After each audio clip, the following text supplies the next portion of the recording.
формирано во 2011 го креираше во Македонија, кој започна со работа и со емитирање во етерот во 2011, а со тоа и да ја пренесе од онлайн во офлайн целата таа енергија.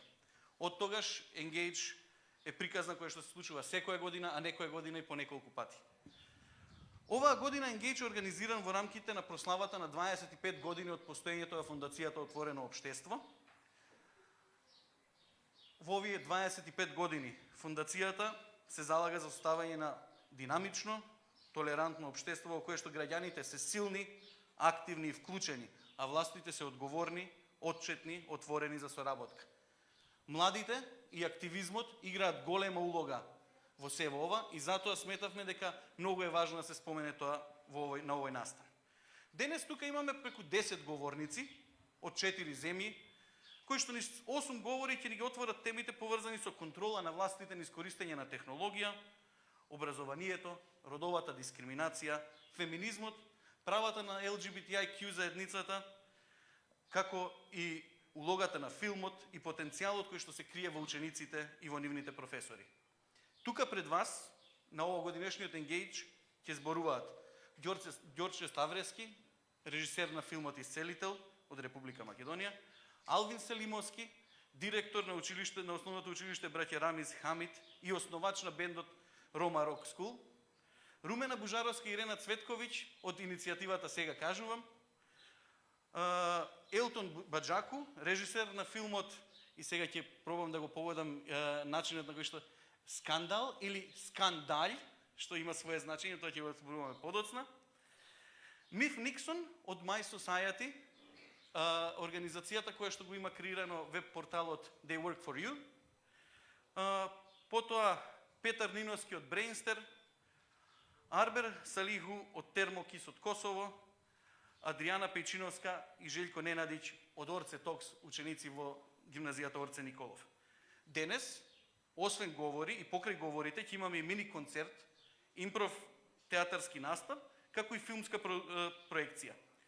Денеска тука ќе настапи бендот Рома Рок Скул и импров групата Настап, а покрај говорот Елтон Буџаку во киното на Музеот на современа уметност, кој што се наоѓа веднаш над нас, ќе го презентира и својот, ќе имате можност да го видите неговиот филм Скандали. Настанот ќе трае од 12 до 17 часот, а таму некаде кај 14:10 ќе направиме и кратка пауза за ручек. Ве поканувам активно да се вклучите тие што сте тука со поставување прашања и давање на своји коментари, но во исто време да го користите хаштагот engage.mk и да ги поставувате своите коментари и ги давате своите прашања. Настанот во моментов почнува да оди во живо на Facebook страната на Радио МОВ и оние кои што не се во можност да бидат тука ќе можат да го следат на стримот. По Engage активностите на МОВ не застануваат, односно вечер во 20 часот на иста во оваа локација во Музеот на современа уметност ќе се случи вечерната дебата Аргумент, организирано изразување на која јавни личности ќе дискутираат на темата. Овој дом верува дека државата со ваква младина треба, односно не треба да се грижи за својата иднина. И тука би прекинал со воведот и би сакал да ги представам нашите први говорнички. Во 2017 година, низ МИТУ движењето, добивме увид во тоа колку широко е распространето сексуалното насилство во шоу-бизнисот во Соединетите Американски држави, а особено во Холивуд. Дека сексуалното насилство не е присутно само во САД и дека не е само во шоу-бизнисот, може и дека истото е присутно на дневна основа во нашите училишта, на факултетите, во болниците, на работните, но и на многу други места, и дека најчесто се случува од луѓе кои што се на позиција на моќ. Можевме да дознаеме од група на активистки и активисти кои што ја инициираа иницијативата Сега кажувам. Денес тука пред нас ги имаме Ирена Цветковиќ и Румена Бужаровска, дел од иницијаторите на оваа иницијатива, кои што ќе ни кажат малку повеќе околу тоа како низ кампањата Сега кажувам, тие започна една борба против сексуалното насилство и сексизмот во Република Македонија. Повелете.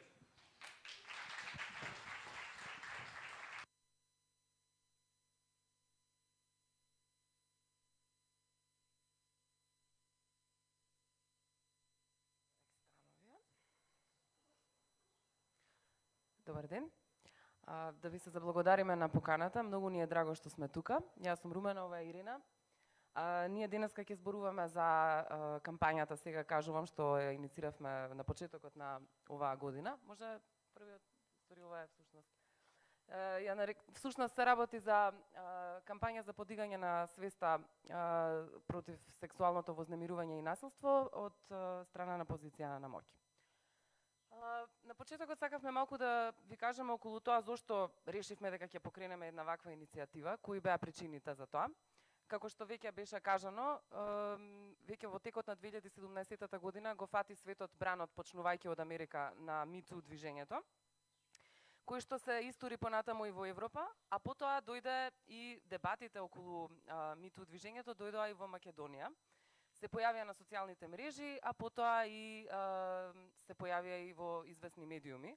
Од тие дебати всушност видовме дека степенот на игнорантност кон прашањето за сексуално вознемирување, како и огромниот запрепастувачки шовинизам во нашето општество, начинот на кој што беа исмевани жртвите на сексуалното вознемирување и неемпатичноста која што се покажуваше кон нив, покажа дека навистина во Македонија има еден голем проблем и ние решивме дека на ваков начин можеби ќе треба да го изнесеме на виделина, да поразговараме за тоа и да ја подигнеме свеста. Значи целта на кампањата беше всушност да се подигне свеста за сексуалното вознемирување и тоа од позиција на моќ, имајќи предвид дека најчесто насилниците имаат, кои што се во позиција на моќ, ги имаат во своја рака институциите и на таков начин правдата системски не е задоволена, додека жртвата многу често бидува сексуално и морално скрутинизирана, исмевана и така натаму. Па затоа решивме дека ова беше иницијално. Со други зборови, сексуалното вознемирување е насилство, затоа што во себе ги содржи клучните одредници на еден насилен акт, а тоа е жртвата страда заради вознемирувањето, а вознемирувачот или вознемирувачите имаат за цел или имаат намера да предизвикаат известен степен на страдање кај жртвата. Срамот, особено срамот од себе, стравот, па и недовербата во институциите се клучни, да речам, причини зашто овој тип на насилство многу ретко се пријавува во институциите. Сега кажувам, покажа дека токму сексуалното вознемирување представува уште еден детал во културата на толерирање, игнорирање, дури и прифаќање или нормализирање на насилството, особено на родово базираното насилство во нашето општество. Сега малку околу тоа како всушност ја почнавме кампањата. Ова е една финансиски неподржана герила своеволна акција. На 7 бевме вкупно во иницијативата. Јас и Ирена сме само представнички денеска на оваа иницијатива, инаку сите еднакво бевме вклучени и во реализацијата и во осмислувањето на целиот процес. Всушност решивме дека тоа ќе го направиме преку социјалните мрежи на сличен начин како што беше Me Too, со тоа што не сакавме да го копираме, туку бевме свесни дека тоа ќе биде еден тип на локална варијанта која што ќе има значење точно во овој културно-општествен контекст. Контактиравме првично околу 70 жени, барајќи од нив во вторник на 16 јануари, точно во 12 часот, користејќи ги двата хаштази, македонскиот и албанскиот, да споделат лична приказна, тоест лична исповед, која што е поврзана со сексуално вознемирување или напад извршена од позиција на моќ. Од тие 70 жени кои што ги контактиравме на почетокот, околу се одзва точно во 12, околу 30-40, при што бевме свесни дека може да се случи, тоест не бевме сигурни дека навистина одзивот ќе биде така голем. Во првите час, 2-3, веќе имаше стотици исповеди, со кои што ние немавме, ние не ги повикавме нормално тие жени, туку тие се заангажираа сами, почувствуваа потреба да ги споделат своите приказни. Тоа покажа од една страна колку е епидемично сексуалното вознемирување и сексуалното насилство во Македонија, од друга страна покажа и колку е голема храброста на сите овие жени да излезат и да зборуваат за ова јавно, што покажа дека нашето општество е конечно зрело за едно такво движење и освестување. Да, всушност сега кажувам и настана како еден вид како плод на женската солидарност, или искористување на сопствената позиција на оснажнетост, да зборуваме за себе и за сопствената ранливост, но да зборуваме и во име на други жени или да ги ослободиме другите жени да ги раскажат своите искуства. Жените на кои што им пристапивме имаа избор да ја задржат анонимноста. Анонимноста на себе, но и анонимноста на насилникот. Причината за ова беше затоа што не сакавме да изложиме ниту една исповедувачка на општествената реакција која што знаевме или ја очекувавме дека може да следи од една страна. Од друга страна беше важно да се има можност да не се открива идентитетот на насилникот или на вознемирувачот, токму исто од причина да ја заштитиме исповедувачката, затоа што таа може да биде секогаш одново виктимизирана и тоа преку правни действија. Самиот хаштаг сега кажувам имплицира една временска дистанца на приказните кои што ги споделивме. Бевме свесни дека ќе споделиме приказна можеби од минатиот викенд, можеби од пред 10, 15 или 20 години. Нас не ни беше важно кога ќе ја раскажеме приказната. Важно ни беше да ја раскажеме приказната и да ја исфрлиме од себе. Во таа смисла, она што беше за сите 7 девојки кои што започнавме оваа иницијатива, важно е да ставиме фокус на женското доживување на овие микроагресии, а не да започнеме, не знам, истрага за стари или нови или застарени случаи. Тоа е работа на други институции. Ние сакавме да го прекршиме молкот, затоа што бевме свесни дека молкот навистина предолго траеше.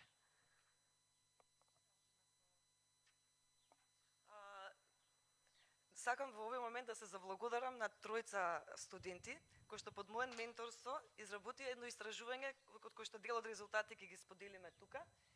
Тоа е Антонела Глегорова, Мартин Ангелов и Лина Даневска, кои што истражуваа застапеноста на сексуалното вознемирување во Македонија токму преку анализа на јавно споделените приказни со хаштагот сега кажувам. Тука беа анализирани 60 приказни, тоест исповеди, од кои што беа јавно достапни, затоа што знаете стотици од тие приказни беа всушност на личните профили на самите жени кои што ги исповедуваа своите приказни.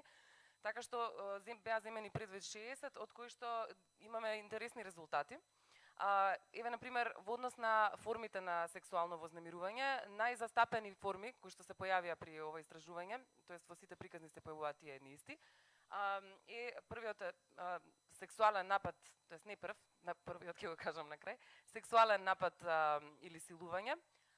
Потоа имаме непосакуван физички допир, исто така зазема голем дел од различните форми на насилство, меѓутоа сепак најзастапено беше не физичкото малтретирање, тоест психолошкото или вербалното сексуално вознемирување, кое што имено поради тоа што не е физички е многу толерирано и сватено како нормално во нашето општество, а всушност има застрашувачки последици и исто така е многу травматично и вознемирувачко. Приказните што беа споделени беа главно од страна на жени, имајќи предвид дека ние всушност и на женската популација и пристапивме кога ја почнавме иницијативата. Меѓутоа беше интересно да се види од кој аспект како се раскажани приказните. На самиот почеток не бевме сигурни дека жените ќе имаат толкава храброст да зборуваат лично за своји интимни искуства кои што се многу деликатни. Меѓутоа испадна дека најголем процент, гледате самите на екранот зад нас, дека најголем процент од приказните всушност беа лични приказни, меѓутоа имаше и такви кои што беа сведоштва, исто така на сексуално вознемирување, значи засведочени на известен начин слично лични. Во оној процент друго се обично поддршка на иницијативата, меѓутоа тука не се застапени оние приказни кои што исто така често се појавуваа можеби во на други места, како на пример жени кои што бараа да им се објави приказната заради тоа што немаат пристап до овие социјални мрежи или пак приказните беа премногу деликатни, така што тие не беа ни вистински сведоштва, но некако непосредно раскажани исповеди, искуства. За нас беше многу интересно да видиме кои се просторите во кои што се случува сексуалното вознемирување од споделените приказни. И она што беше шок и прилично вознемирувачки факт е дека предничат образовните институции. основно средно училиште и високообразовни институции, а потоа и работното место. Во таа смисла, што ни покажа, сега кажуваме дека таму каде што најмногу треба да се чувствуваме безбедни, дом, на школа или на работа, всушност има најголема шанса да бидеме изложени на сексуално вознемирување. Често бевме критикувани дека приказните што ги споделуваме немаат врска со нашата првична замисла, но повторно анализата покажа дека најголем дел од споделените приказни доаѓаат токму од позиција на моќ. Останатите групи, како пријател, соученик, колега, јавна личност, непознат член на семејство или партнер, во теоријата исто така можат да бидат сметани за позиција на моќ. Што се однесува оваа позиција на моќ, исто така можеме да видиме какви се всушност професиите или од каде доаѓаат, од кои веќе како што кажавме ги видовме од кои институции доаѓаат овие најчесто ова вознемирување, а сега можеме да ги видиме и професиите и најмногу за жал се гледа дека најмногу се застапени професорите или наставниците кои што сексуално вознемирувале или напаѓале. Потоа тука не се занемарливи исто така и медицинските лица, докторите, каде што сме најтелесно ранливи. И секако втората најзастапена професија беше всушност работодавецот, шефот или директорот. И за жал се јавија и приказни каде што сексуалното вознемирување го извршиле тие од кои што ние очекуваме и бараме заштита, а тоа е полицијата. Имаше многу реакции, можеби тие беа и се уште траат, тие беа можеби најинтересни во целата кампања. Се случи да има од известни институции, од каде што ние очекувавме барем некаква реакција, како што беа образовните институции. За жал, најголемиот и најбитниот универзитет во Македонија, УКИМ, воопшто не изреагира на тоа што се случи. Не изреагираа ни известни училишта, каде што беа дури известни наставници и професори именувани, се знаеше за кого станува збор, ни тука ништо не се случи. Меѓутоа, за среќа добивме официјална поддршка од неколку министерства како Труд и социјала и Министерството за образование, па дури добивме поддршка и од премиерот Зоран Заев. Што се однесува до податоците во однос на реакциите, има реакциите кои што се анализирани во ова истражување, се реакциите што се излезени во коментарите всушност на социјалните мрежи. Тука гледаме 48% реакции на поддршка кон иницијативата, а 8% негативни реакции. За останатите? Во она што е друго, ни поддршка, ни осуда, исто така имавме 1% кој што тотално одговара веројатно прилично оф топик, така што кога вие споделувате приказна за сексуално вознемирување, може да очекувате да добиете коментар времето надвор е многу убаво денес. Постојат различни коментари на осуда, заедно со овие млади студенти ги групиравме во неколку тематски единици. Често ни викаа што ќутевте тогаш, зошто тогаш не кажавте, зошто сега кажувате. Одговорот на ова прашање веројатно треба се бара во самото прашање. Зарем очекувате од некој кој што е жртва на сексуално вознемирување да почне да зборува, очекувајќи на каква општествена реакција може да најде и на каква институционална заштита може да се надева. Од друга страна, ќутевме тогаш затоа што кога обвинуваш некого кој што е на позиција на моќ во ова општество, значи да бидеш спремен да прифатиш дека дел од јавноста секогаш ќе ја бара вината во тебе. И конечно ова навистина не е прво прашање кое го поставувате на жртва. Ама најгласни, веројатно во реакциите, беа оние кои што бараа изричито да се кажат имињата и презимињата на насилниците, односно да се открие идентитетот на сторителите. И ова воајерско барање можеме да го читаме како обид за општествена амнестија, баш како алиби на нашата заедничка колективна вина. Ние започнавме оваа иницијатива со намера да прозбориме за системско насилство. Насилство кое што е прифатено и толерирано, а не да го приватизираме истото. Што ќе добиевме ако извадевме листа од 10, 50 или 100 насилници, освен не знам, Народен суд. Она што сега кажувам го покажа е дека сексуалното вознемирување е проблем, е општествен проблем, проблем на образовниот, здравствениот, медиумскиот, културниот систем, а не проблем на одреден број на индивидуи. овие проблематизацијата на тоа дека всушност не се работи за системско насилство, туку се работи за наша индивидуална реакција на која што ние сме требале да реагираме вака или онака, исто така беше во формата на мене вака некој да ми направеше, зошто не направи тогаш, зошто не го удри, зошто не го викна таткото и зошто не го викна мажот. Повторно некој друг треба, некој индивидуалец да не заштити од системско насилство, со тоа исто се переме комплетно од колективната вина. И исто така имаше такви некои чудни повици како за линч, во кој што исто така се решава проблемот повторно кон индивидуалци, кон таа некоја си замислена листа на отстрел што луѓето си ја прават во главата, наместо да ја бараат вината во институциите и во системот кој што го толерира и го нормализира овој тип, одамна веќе го нормализира овој тип на насилство. И нормализацијата исто така се врши преку хуморот. Хуморот, наместо да биде субверзивен во оваа ситуација, само многу често, например, се преземаше хаштагот за да се поигрува со чувствата на жртвите и со нивните исповеди и всушност да се релативизира комплетно целото движење. И за крај, она за што бевме посебно срекни и горди е дека оваа иницијатива не заврши на 16 јануари, таа продолжи. Не само што охрабри многу жени да споделуваат на социјални мрежи, туку некои од жртвите, особено на сексуално насилство и доживување на сексуално насилство како деца, продолжија да зборуваат и во традиционалните медиуми, да даваат интервјуа за печатени медиуми или да даваат интервјуа за телевизија. Хаштагот се расшири, дури на места каде што не очекувавме, па така за крај, многу се смеевме пред некој ден кога ни ја пуштија песната од известна Пепа Димитрова, која што оди со хаштагот "Сега кажувам, аз пее за против насилство врз жени". Фала на сите. Ако има прашања? Ви благодарам, Цвет и Руми. Сега е можност за прашања. Ова беше навистина инспиративно и верувам дека поттикнавте прашања. Имаме веќе едно. Здраво, врска со сексуалното вознемирување, дали со одминатите години е зголема свесноста или не?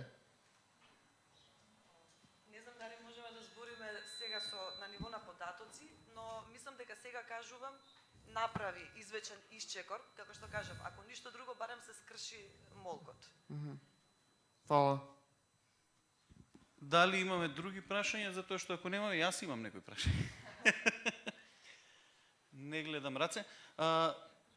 Земајќи предвид дека споменавте некои од работите, не видов во статистиката колкав број од жените, односно од луѓето кои што се вклучија во оваа иницијатива, доаѓа од Скопје, колку од нив доаѓа од помалите места, што е можеби едно малку подлабоко прашање. Како да се мотивираат во иднина и на кој начин да се што можеме ние како општество да направиме во иднина за луѓето кои што се особено од помалите места, каде што веројатно таа стигматизација е многу поголема, да ги мотивираме сега да кажуваат. Немаме таков податок. Одно што овој проблем не е само во однос на Сега кажувам, овој проблем е општ и денес го имаме. Значи повторно е тоа како да стигнеме таму каде што најмалку се зборува. За жал, тоа има врска и со социјалните мрежи, каде најмногу се користат, каков е пристапот. Немам стратегија за ова прашање, освен едноставно дисперзирање на искуствата и одење лично да се разговара во помали групи со создавање на известни, тоа е моја идеја за работите, создавање на известни кругови каде што луѓето се чувствуваат сигурни. Тоа е процес, меѓутоа мора од некаде да почне. Ние еве во главниот град имавме проблем со луѓе кои што се образовани, кои што се навидум свесни за работите, да прифатат едно вакво движење, а не да речеме некаде каде што на вистина патриархалните матрици се многу присутни. Благодарам, Румена. Дали имаме уште некое прашање? Повелете. И тоа ќе биде последното прашање што ги може да го земеме, заради тоа што сме ограничени со време, ќе слушнете и зошто. Мене ме интересира дали дојдовте до некои сознанија, дали тоа е наследство на транзицијата, усвари придобивка на транзицијата, зголемено сексуално насилство, или пак влечеме нешто од традицијата. Дали има нешто ново, зголемување од приметувате сега, или рано е за такви анализи? Мислам дека беше невозможно да направиме таква компарација од причини што Не знам колку досега на вистина се истражувал овој феномен. Но дека не е нов, тоа знаеме. Дел од приказните кои што беа споделени потекнуваат токму од времето на бивша Југославија, во зависност од тоа кој ги раскажува или кој се исповеда. Но она што се гледа е дека паттернот е ист. Ние немаме голема промена. Ниту во социјализмот, ниту во транзицијата, ниту денес во ова навидно демократско општество, затоа што во 2017 требаше да се случи една вакво нешто, за да ние разбереме дека онаму каде што најмалку очекуваме, имаме се присутно сексуално вознемирување. Училиштата, факултетите. Не, мене ми беше основна идејата дали има промена на културната и матрица воопшто и емпириската, па тука нешто се добива некој квалитет или некоја негативност повеќе. Веројатно во тоа време не се сметало дека е тоа релевантно прашање за истражување, па и немаме врз што да донесеме таков заклучок, би било само наша предпоставка. Демек, Кјути трпи, така. Да. Благодарам. Ви благодарам. Предпоставам дека ќе бидете тука, така да оние кои што можеби нема можност да постават прашање, ќе може да поразговарате со Ирена и со Румена и понатаму. А сега ви благодарам. А сега би сакал само еден аплауз.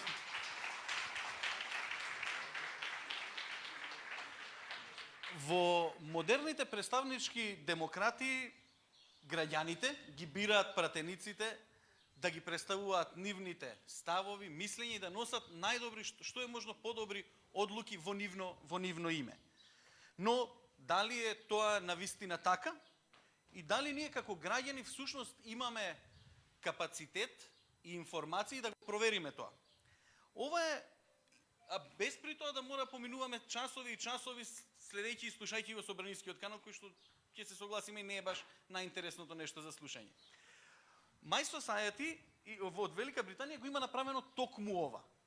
Ги има земено податоците поврзани со како нивните пратеници гласаат, како нивните пратеници дискутираат и ги има ставено на една веб платформа која што се вика They Work For You, каде што секој граѓанин со неколку клика може да провери како неговиот представник гласал, зашто дискутирал и така натаму. Тука денес со нас го имаме менаџерот за комуникација и маркетинг на организацијата која што има оваа платформа, господја Миф Никсон, која што ќе ни изборува малку повеќе околу тоа како да ги држиме нашите пратеници, односно нашите представници одговорни за она за што им е работа. Миф.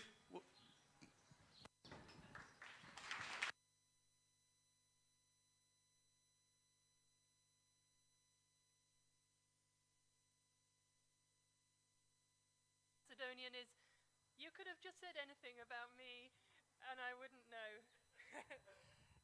So yes, thank you. As I assume you just heard, I am from an organisation in the UK called My Society, and we're a very small organisation, but we've done something quite big for the way that people engage with politics in our country. So today I wanted to explain just how we managed that. Now, when you think about making a big political change in your country's politics, you probably imagine something like this. So, marching out on the streets with thousands of other people, or maybe something like this, making a speech in front of a big crowd. Or maybe even something like this, a big publicity stunt. And actually that's the way that it has always been through history. So here we can see suffragette women in the UK. So this was actually exactly 100 years ago. We've just had our anniversary of women getting the vote in the UK. And even further back in history, here we can see English peasants, and in this picture they are marching to tell the king they're not going to put up with his plan to raise taxes. But actually, you know, that's nothing, because we can go even further back in time, and we know that even in ancient Roman times, people had demonstrations when they weren't happy with the way that things were going politically, and this was more than 2,500 years ago. So we can see, when people want to make a big political change, they've always tended to do it in very big numbers, go out in public to shout about it. And the more people you can get on your side, the better. So that's how it's always been, but as we know, technology is changing everything these days. And I'm going to show you how this, which is a laptop and a couple of people sitting in their own living room, this can be just as powerful as thousands of people out on the streets. So this is a picture of the organization that I work for, My Society. This is us in our early days, so more than 10 years ago. And I just called us an organization. So these days, yes, we are an organization. In those days, My Society was just a group of friends who had met at university, and they had something in common. What they had in common was that they were a bit frustrated. So this was the year 2003. The internet was becoming mainstream, so plenty of sectors had picked up on the internet. You know, you could buy a book online, you could send a message instantly to somebody halfway around the world, you could write your blog, but Parliament hadn't quite got there yet. Now, at this time, the UK Parliament, we did have a website, but it looked like this. And let's be fair, most websites did look a bit like this in those days, because web design was quite a new concept as well. But the point is that while Parliament had a website, the website wasn't really all of that much different to a printed brochure. So, you know, you could read information, but it was mostly one way. Meanwhile, our small group of friends, well, they were talking and they could see how it could all be done so much better. They were imagining online web tools that would let you interact with your politicians. You know, send them an email, ask them a question, or even search everything that they'd been saying in Parliament to find the parts that really interested you. And the key thing was that because they had coding skills, they thought to themselves, well, if Parliament isn't going to do it, we'll just make it ourselves. And this is something that My Society has done a lot over the years. The great thing about the internet is, of course, anyone can put up a website. So if you think you can do better than somebody else, you know, even if that somebody is your own Parliament, well, why not? Just put it online. And that's how My Society came to build 2 websites that we're still running today. And this was the first one. So our first idea was to make it very, very easy to contact your politicians. This is the website that we built. It's called writetothem.com, and this is what it looks like today. It was a bit more basic when we first launched it. And if you're a citizen in the UK, you can use Write to Them to send an email to your politicians at any level. So right from local councillors to members of Parliament, right up to members of the European Parliament. Now, you might be wondering why that's even needed, especially these days. You know, can you not just grab your politicians on Facebook or Twitter? But if you look at this statistic, then it's a bit easier to understand. So 78% of the population in the UK, they don't actually know the name of their Member of Parliament. So it's not that people don't know how to contact their politicians, it's more that they don't know who they are. And if you don't know the name of your MP, then of course it's very hard to Google to find out what their email address is. So Write to Them gets around this with one very simple idea. It just asks for your postcode, which most people do know. And once you put that in, then we can match you to the right politicians. So that is a nice, simple website that solves one problem with some very light code. It's effectively just an online form that matches you or your postcode with the right politicians, and then it sends the email off. But our next project was quite a bit more ambitious. This is theyworkforyou.com, and it publishes everything that happens in the UK's Parliament, all the debates and all the votes. And why did we choose the name They Work For You? Well, it's supposed to be a reminder. If you ask most people who's in power, is it you or the politicians, they'll tend to think of something a bit like this, where the politicians are at the top with all the power, making the laws that dictate how we live, and we, the citizens, are supporting them with our hard work and our taxes. But the name They Work For You reminds the people that actually we vote politicians into position, and that makes us the boss, not the other way around. And what does a good boss do? A good boss will keep an eye on their employees and make sure that they're doing their job properly. Now, when They Work For You launched, you could do lots of things that you couldn't do on the official Parliament website. So again, you don't need to know who your MP is, you just put in your postcode and it shows you. And that's not something you could do on the official Parliament website at the time. Then once you know who your MP is, you can check everything they've said in Parliament and how they've voted. And that's not something that you could easily do on the official website either. And you can read all the debates, and then one of the most important things, you can search debates. So whatever you're interested in, you can do a search and find every time that that's been mentioned in Parliament. And that's not something that you could do on the official website. And you can even get the website to send you an email every time your chosen word or phrase is mentioned. And of course, that's not something you could do on the official website. Everything's there, and it's all in a really nice, easy-to-read format. So that's They Work For You and Write To Them. Now, there's one important thing that both of these websites have in common. We didn't ask anyone's permission to make them. We just did it. We took the content from the official Parliament website, and we presented it in a better way. And how do you know when a site about Parliament has been successful? Well, one way is when staff inside that Parliament are using your website instead of their own website. And we know that a lot of staff inside Parliament use They Work For You, and we know this because we were able to find out their IP addresses, so we could see whenever they were accessing the site. Oh, and also, because sometimes MPs mention it. So one nice side effect of creating a website that means you can search Parliament is you can search for the name of your own website and see what MPs think about it. And this MP says it gives easier access to data about my voting record than if I had to look it up on Hansard. And Hansard is the official record of everything said in Parliament. Another sign of success, some of the features that we made for They Work For You started appearing on Parliament's own website, like searching for MPs by postcode, and we were very pleased to be imitated.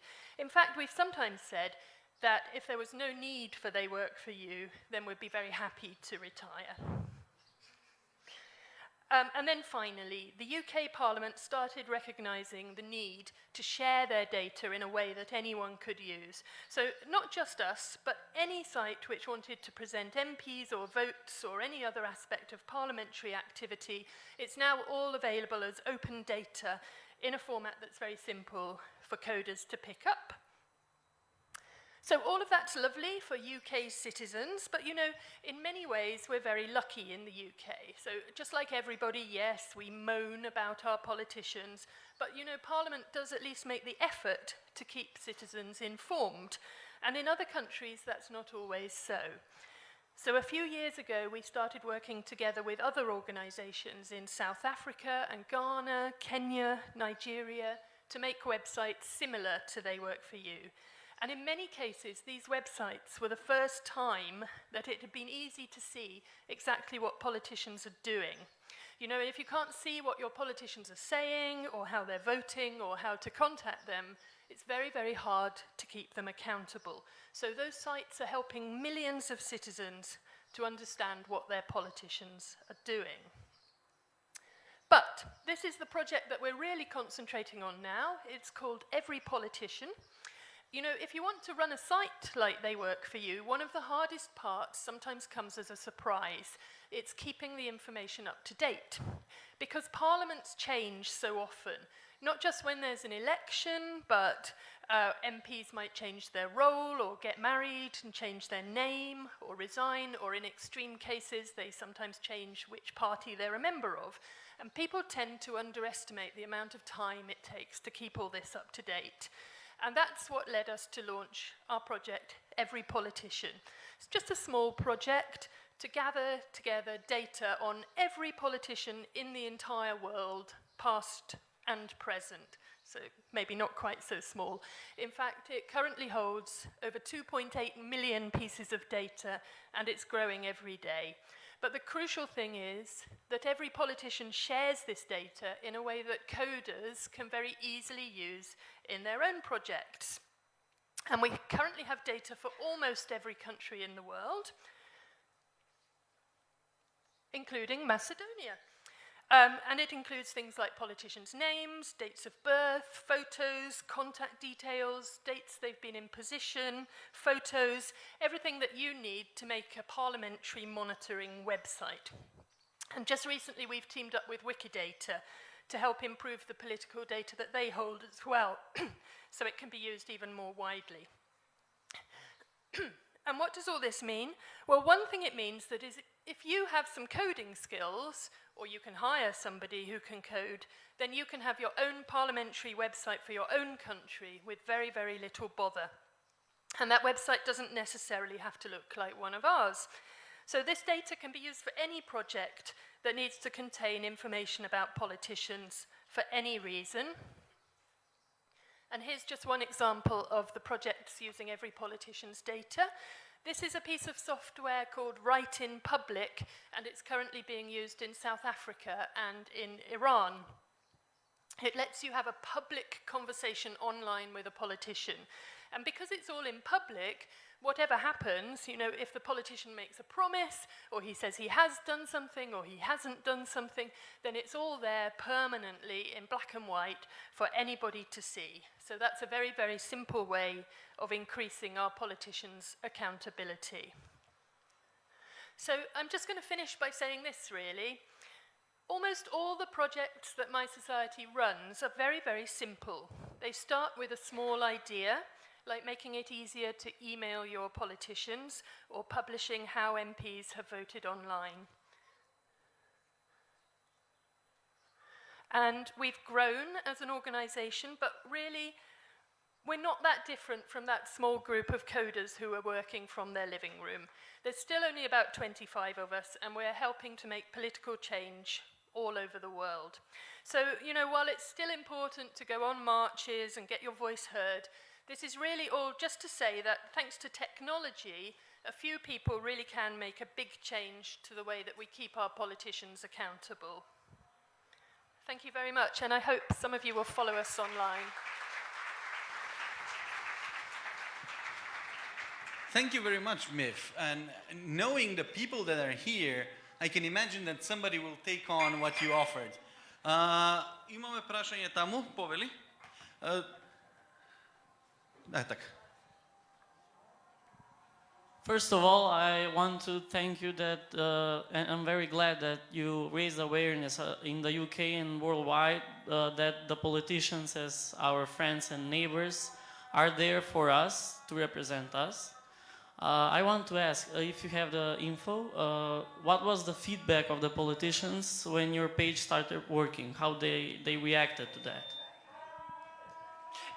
So back when we first started, it was a bit of a surprise to the politicians, and we could certainly see a division between the people who thought, yes, this is a great idea, I'm all for new technology that helps me become more transparent. And some people couldn't see the point of it at all. You know, why do we need this? We've already got the official parliament. But since we've been running now for over 10 years, we've become part of the scenery, if you like. So I think, oddly enough now, Parliament will sometimes complain if we don't have enough information online. So they've definitely come to expect us to do that. Thank you. Thank you very much. Do we have some other questions for me? Ja, повели, имаме тука две напред. We've got slight competition.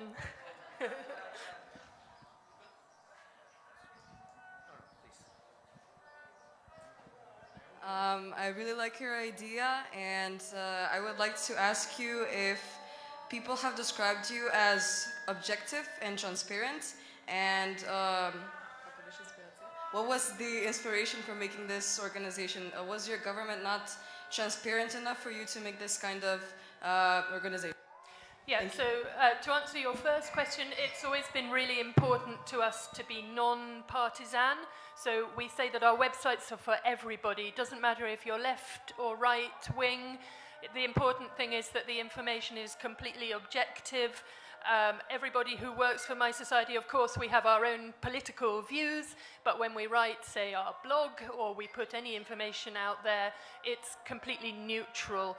And we feel that that's important, first, for our own integrity, and secondly, it affects the kind of funding that we can get.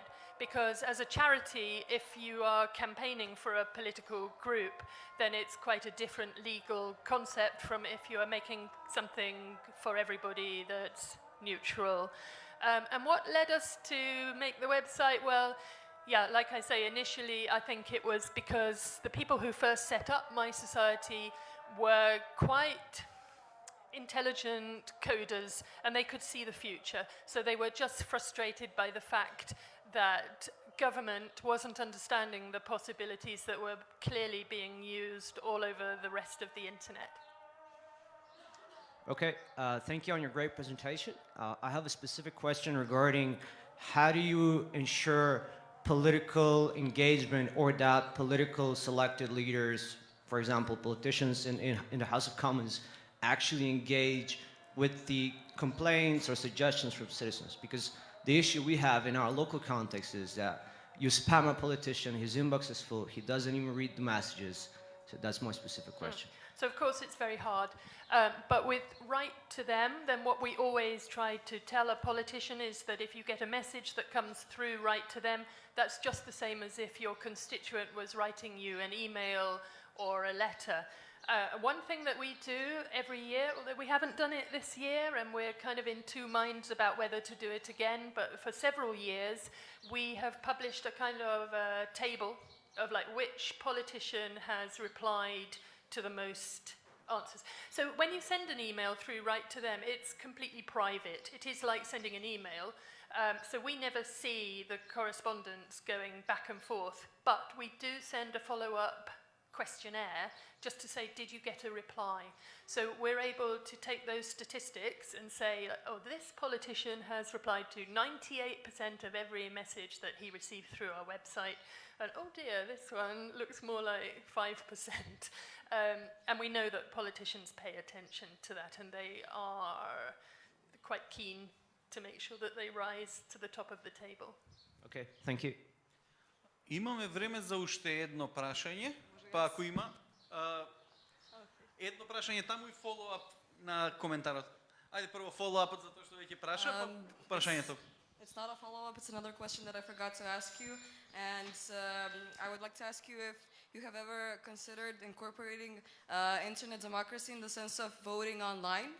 Or if you haven't, would you ever consider incorporating it into your website? Sorry, could you repeat, to incorporate what in the website? Internet democracy in the sense of voting online. Ah, I see. Yeah, so there's a big debate about online voting in the UK. I think we feel like, you know, like I say, we're a very small organization. It's not something that we ourselves have been able to consider. Okay. In fact, it's quite hard for us just to keep everything going. So a couple of years ago, we decided to retire some of our websites because we learnt the important lesson that you can launch a lot of very good ideas, but actually the hard work is in keeping them online year after year after year. So it's important to us to keep looking. Is the website being used? Has it been replaced by some other technology? Or is the government itself doing something that's quite adequate? In which case we can happily just take our site down. Thank you.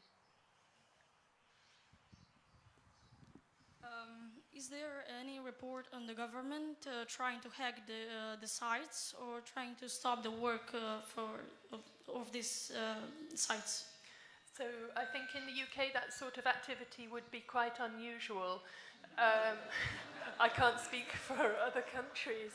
The normal way of showing disapproval for a site like this would be to denigrate it in public. And, you know, like earlier I said, the interesting thing about making a searchable website is you can search for your own name. If we do search for our own name, we quite often find MPs talking very angrily about our website. So one thing that we used to do was to publish the statistics of how often every MP voted, for example.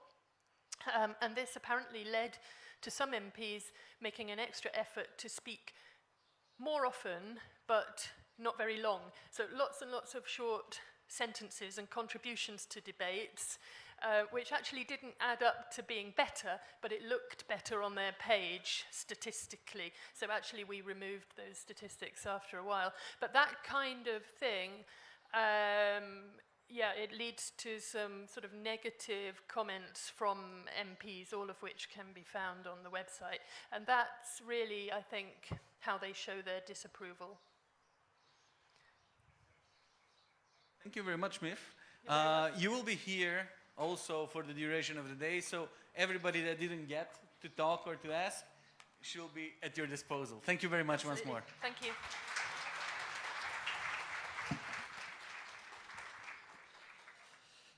Колкава храброст и посветеност е потребна да се вложи за да се започне ЛГБТ движење во држава која што само 10 години предходно тоа било кривично дело и луѓе биле уништувани или носени во затвор за тоа.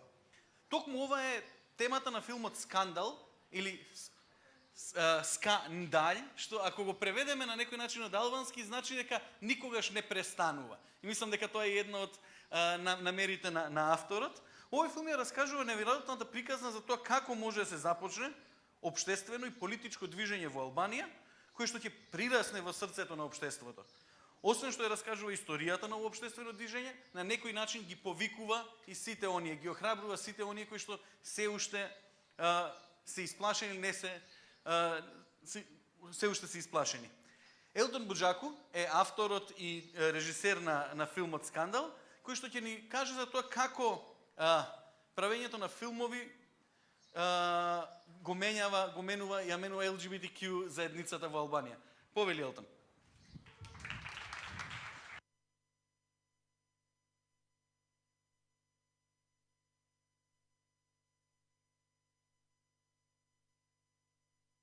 Okay, sorry. I am Elton. I come from Tirana, Albania. I try to be a filmmaker. I try to survive in this ugly times that we're living. And I'm trying to expose and tell the stories that matters. Or at least that's what I think that matters. I think you read the synopsis of the documentary, so the documentary that maybe you will have the chance to see afterwards, you would see the story, the evolvement, the movement, the activism of the LGBT community in Albania. And this documentary was made in 2000 was the first screening was in 2014, which now makes it exactly, I guess, yeah, it is exactly, no, it's tomorrow. Tomorrow is the exact date that we had 4 years ago, we had the premiere in Tirana. And now from 4 years, things have moved, and tomorrow is gonna be the 7th gay ride in Tirana, and the 17th of May we will gonna have another video showing a meeting between straight people and gay people, which is gonna be like a kind of maybe a shocking thing, but we'll see how it's gonna go. there's one thing that I consider as an activism is the making of documentaries. So for me, as a filmmaker, I was always looking to this, to the stories that are hidden from the usual, television, media stream, whatever. And I was like, trying to get the real stories, what's going on behind those, curtains that we always, let's say, perceive from the usual or mainstream media. So the history of the story of how I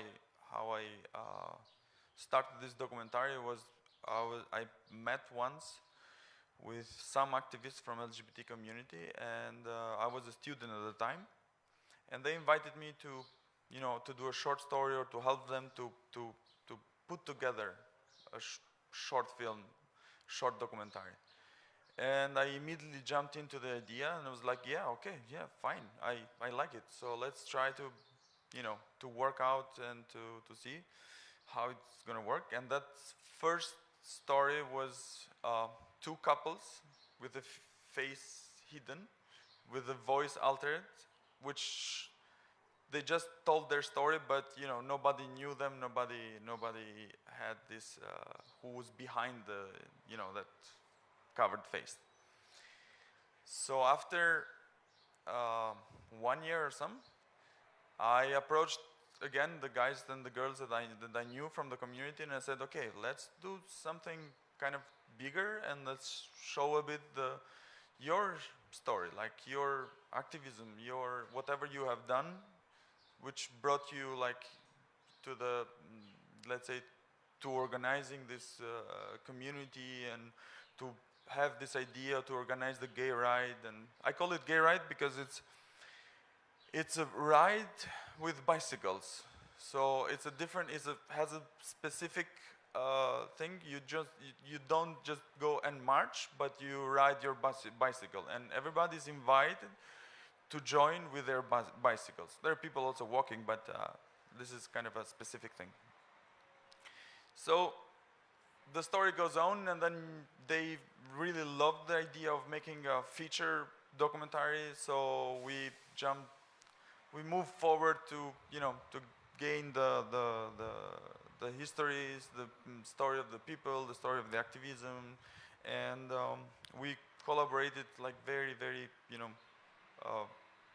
like we were working every day in their offices and going and coming, asking people to, to let's say, participate.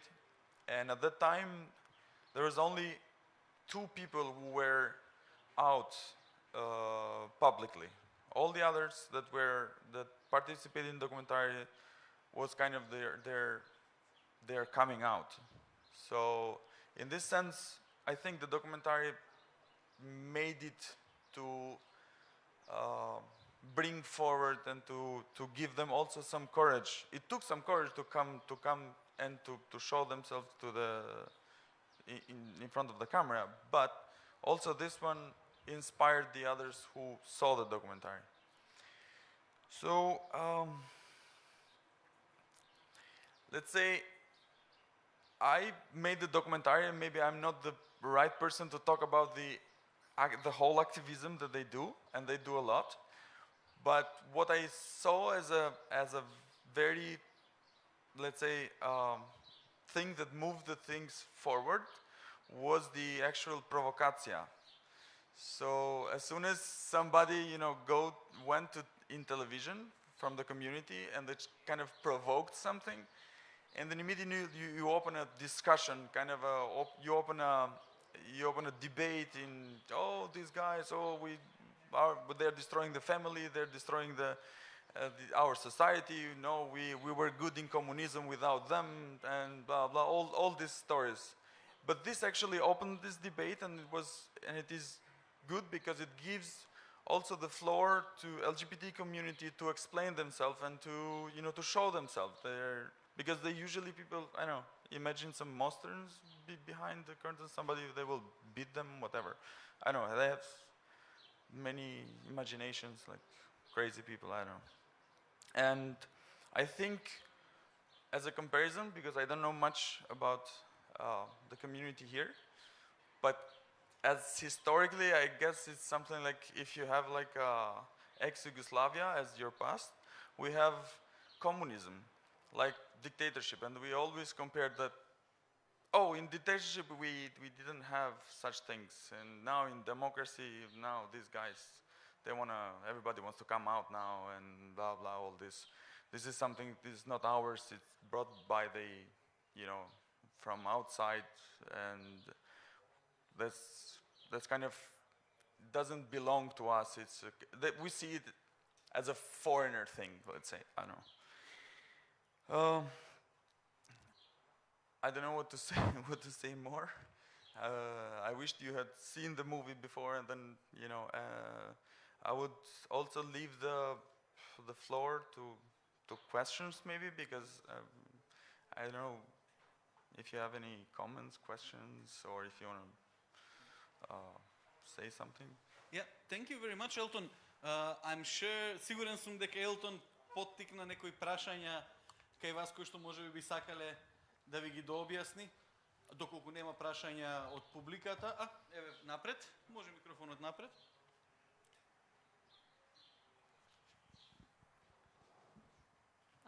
Thank you. Did you meet with some kind of violent reactions when you published this movie, when the premiere was made, or is maybe Albania a bit less conservative than in Macedonia, since we have quite violent reactions when someone talks openly about LGBT in such an open way? Thank you. No, in my knowledge of in any screens that we have, screening of the movie, even some local festivals that we had, no, it wasn't any violent reaction to it.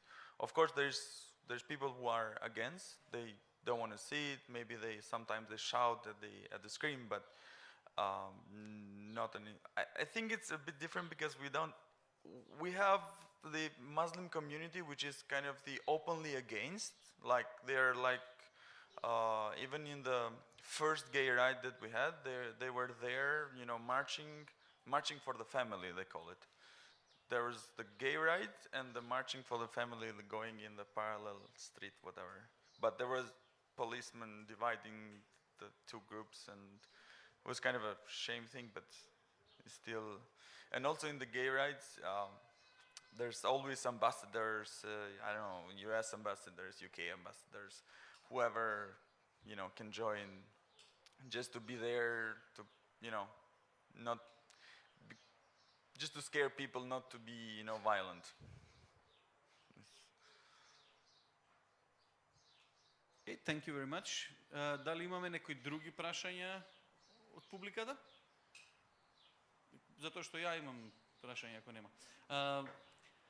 You said that when you think about the movie, when you read about the movie, you see that one of the ideas is not just to give a historical overview of how the community was established, but also is kind of to empower people that they're still kind of in the closet to come out, to kind of create a bit more safe environment where you can see that there's a lot of people that are willing to talk about it.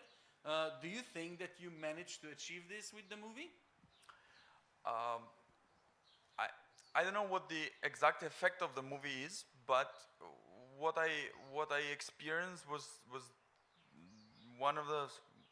It's a strong story from the mother of one of the LGBT community, one of the guys that was in the documentary.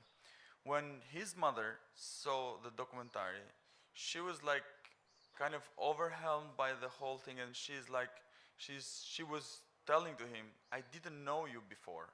Like she was telling to her son that she didn't know him, and from that moment and on, she was very more like kind of accepting and understanding how his struggle and his life was until that moment. So it was very in some ways it is informative, encouraging let's say the people to see that they're not alone, or to see that there's people who are fighting so they can maybe join the fight. There have been many cases like this. After people, saw the movie, or also, straight people that, just see the movie and say, okay, wait, there is something that I can do. There is something that I can join, I can share, I can whatever. So I think information and mostly, let's say, knowledge about what's going on, it makes you, let's say, at least not to be so, let's say, when you you're not anymore numb, like you just don't see that, okay, no, it's not my job and blah blah, but you see that your actions has impact. I don't know if I... Okay, we have a question, Miv, we have a question in the front. No. Okay, here we go, microphone. So would you say that this film has started to define your work? Are you becoming known now as, oh, he's the LGBT movie maker? And do you feel like you'll be able to move on, or maybe you don't want to move on and examine other topics? Well, the topic, I think in all Balkans, it's a very strong one. So everybody was, at the beginning, everybody was calling me a gay at the very first, when we premiered.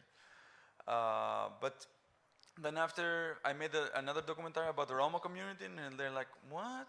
But wasn't he a gay? Like, wasn't he like just doing this? But now he's, what, Roma or whatever?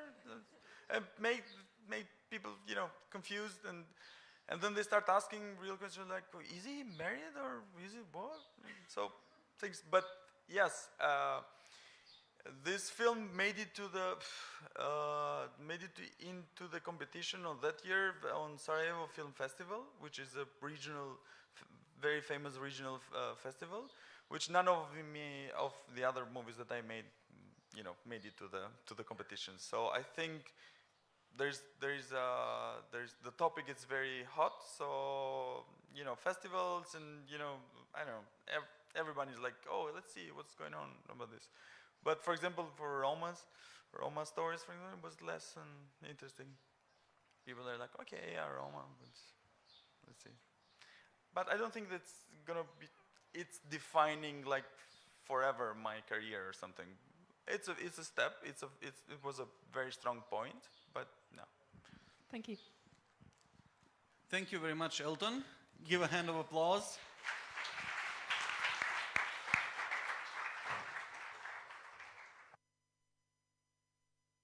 Продолжуваме со уште еден режисер, овој пат тука наш, локален од Македонија.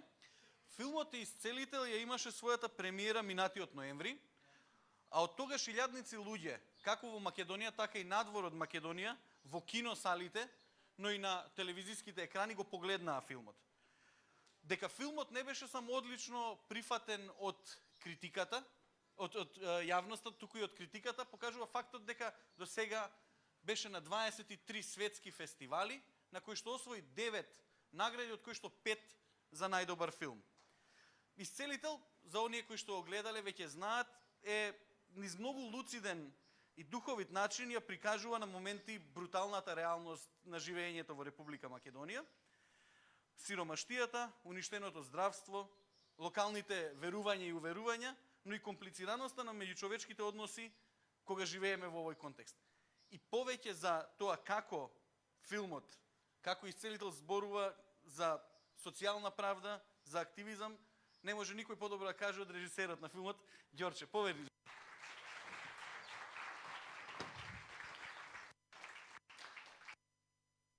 Само да се снајдам. Добро.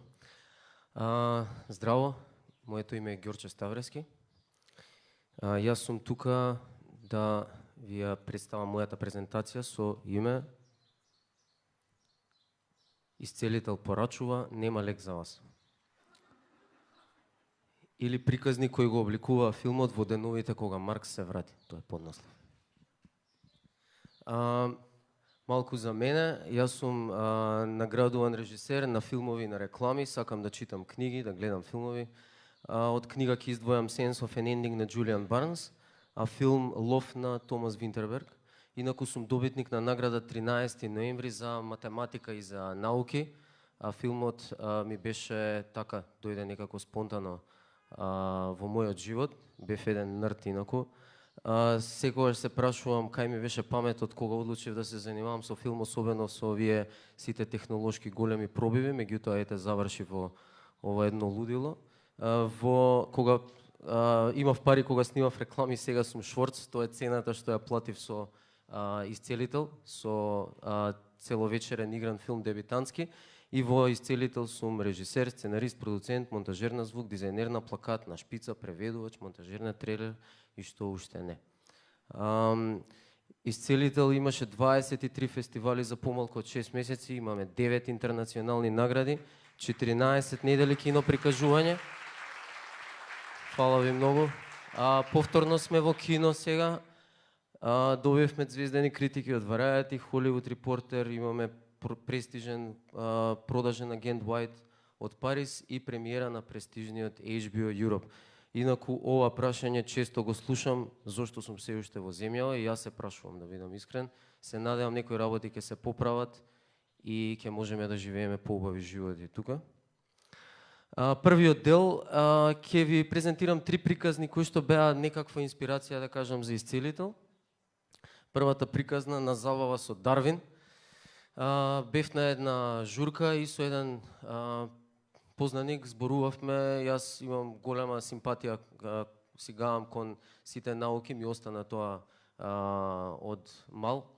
Едноставно голем љубител сум на Чарлс Дарвин, на неговата теорија на еволуцијата, и додека дискутиравме, уствари човекот се запрепасти дека јас верувам дека сме настанати од мајмуни. Нормално, јас пробав да се убедам со него, уживам во дискусии, инаку кавгаџија сум, онаков баш сакам да се расправам, и направивме некој муавет. Јас сакав да му објаснам дека имаме заеднички предци со мајмуните, не е тоа баш така. Меѓутоа се случи во еден момент да он на сите почна да им кажува дека јас сум верник во теоријата на еволуцијата, и за моја живот чудо, повеќето од луѓето, наместо да ме поддржат мене, да речат стварно луд си човекот. Ја мислев едно време, дури ми беше срам за човекот, викам ќе се посрами, меѓутоа уствари излезе дека јас бев тој кој што беше обвинет дека е некоја будала што верува во такви некои наводни теории, па можеби, не знам, пирамидите кои ги направил, како е можно ние да сме ги направиле пирамидите, па не знам, почна за најразноразни работи да ме напаѓаат во контекст на многу теории на заговор. Сватив што значи Македонија и интернет, која ќе ги спои човек. Тие сите теории на заговор си најдоа кај нас многу добро тло. Дојде и до ова. Викам, добро, окей, се повлекувам од дискусијата. Се наметна следниот заклучок кој што го имаше во Исцелител, а тоа е дека требаше да си фатам магла од тука многу одамна. Тоа беше ставено во филмот, многу делови од таа приказна беше во тоа суеверие стаено во филмот. Ќе одам одма на втората приказна, тоа е за македонското здравство, или како еден уживател на бурек стана глутен фри. Тоа сум јас. Еден убав сончев ден ме нападна опасни стомачни болки. Почнав, траеше, имаше едно 8 месеци, имав борба со македонското здравство, сакав да видам точно што ми е нели проблемот. Се случуваше да, ете, тој лекарски марфи, стварно, влезете во некоја болница, гледате 100 врати празни, 101-та кај што има 200 луѓе, таму сте вие наред, тоа е македонското здравство. Дополнително изгледаше сериозно разрушено, човек не може да стигне таму кај што треба да стигне. Меѓутоа, после долги премрежја стигнаа и резултатите. Тоа е обично тоа што се случува кај нас, нели? Меѓутоа ја не сакав да прифатам, тргнав понатаму. Например, сакав едно време, слушнав една теза дека има некоја вода што памти, така наречена хомеопатија, дека тоа треба да го пробам, меѓутоа беше многу чудно што наместо од некој хомеопат, тоа го слушнав од докторка, сериозна докторка, која што ми каже дека тоа е најсериозна метода нова која што постои. Ова беше мојата прва реакција. Отидов на интернет чисто затоа што сум, имам некое искуство, математичар сум бил како дете и пробав да видам која е логиката околу тоа и они уствари го раствараат целото тоа, наоѓаат точно што може да те утепа, например некој отров, изимаат една единица од тоа, го раствараат со 99 единици, например вода, и тоа го прават 33 пати. Инаку, кога сето тоа ќе се направи, односот е 1 делено на 1000 вигинтилиони. Тоа е некој број што го најдов на интернет со 65 нули. Значи, тоа е као капка крв во Атлантски океан да ставите. Значи, наречете ме скептик, меѓутоа тоа мене не ми изгледаше као... Меѓутоа бев веднаш нападна дека сум стално, секогаш сум нихилист, дека мора човек малку и да верува за да помогне лекот.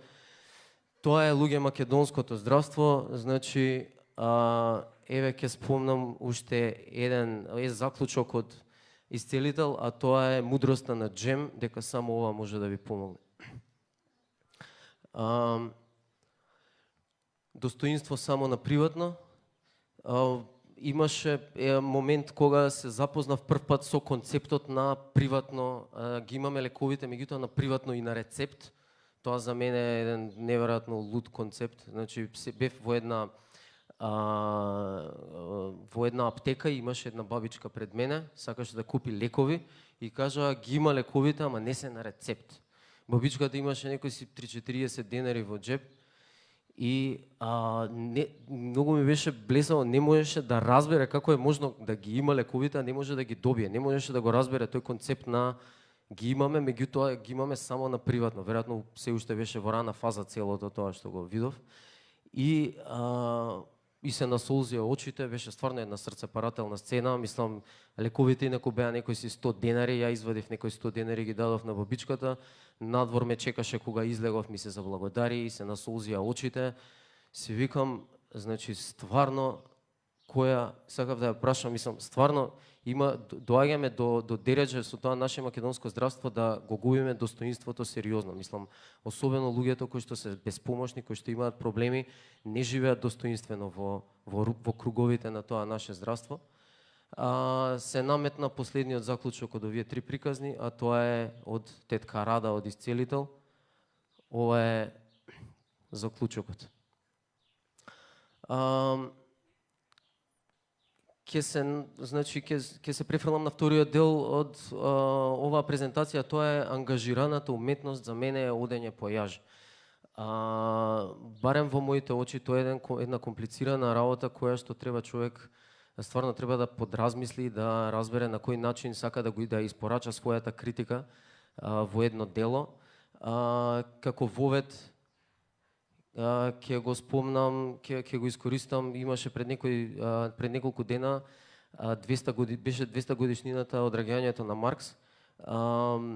Многу од светските медиуми, особено западноевропските, американските, го искористија тоа, има неверојатни наслови како Среќен роденден Маркс, во право беше, тоа е на Нью Йорк Таймс.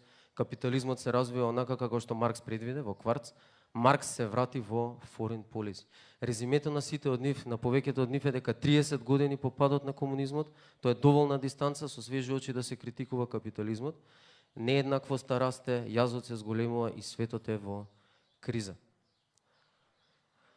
Ова често го добивам кога зборувам за... Многу често човек кога зборува, кога го критикува капитализмот и одма има некој смарт ес кој што ќе му каже ако не па комунизмот да го вратиме, нема друго, пошто иначе не може да се критикува, нели? Ова е мојот скромен поглед, нели, има многу тези, јас сум аматер, да кажам, човек кој што е загрижен за оваа наша планета и нашето човештво, за тоа се интересирам, меѓутоа во суштина е сериозна темата, има голема спрега на најразлични позиции на моќ кои што се борат, едноставно секој си се бори на својата страна, ќе ни биде многу тешко да преживееме. Во меѓувреме во Македонија случува ова. Меѓутоа нека не ве лаже ова мирна атмосферичка на Езерцево. Ако имаме еден детал на трските, ако ги видиме, ние се бавиме со посебен сет на проблеми од тоа што го има самиот капитализам, а тоа се бориме со корупција, криминал, партизација, непотизам. Има и малце од тоа на М за среќа, може да се преживее. Значи тоа е тоа со кое што во суштина е некаков подтекст на тоа што сакам да го кажам, а тоа е улогата на уметноста треба да биде според мене еден скриен критичар. Уметноста повеќе поставува прашање, нудењето на решение знае да биде тезично и наметнато. Акција и приказна преферирам наместо некаков лажен диалог. Нормално поентата е да се сокрие критиката во позадина. Меѓутоа има и постмодерна стратегија, а тоа е клин со клин се избива. Или, например, Кодар би рекол, напишеа поентата ако ти е толку битна на сред екран, или нека ја каже главниот актер во камера директно. Многу луѓе го преферираат тоа, не е мој cup of tea, како се вика, меѓутоа едноставно и тоа е валидна работа. Само 3 примери. Во Исцелител има една сцена каде што докторот му кажува на Веле, на главниот јунак, Господ да им помогне на болните во оваа земја. Многу се трудев таа реплика да биде колку што е можно, таа реченица колку што е можно скриена, токму поради тоа целата сцена на почеток беше во контекст на тоа какви проблеми имал човекот додека да стигне кај овој лекар и беше испорачана при крај на сцената, меѓутоа и ден денес сум убеден дека е на рап, да речеме на граница да биде премногу очигледна дека е мој став. Значи не е доволно зацкриена. Тука сум некаде, се спремив доволно, се обидов највеќе што може, меѓутоа мислам дека се чувствува мојот став. Скриено или не, ова е број 2. Мојата омраза кон Скопје 2014 е од епски размери, меѓутоа во филмот стварно сакав да го искоментирам Скопје 2014, се обидов во таа една љубовна сцена помеѓу Јана и Веле, каде што си играат со количките.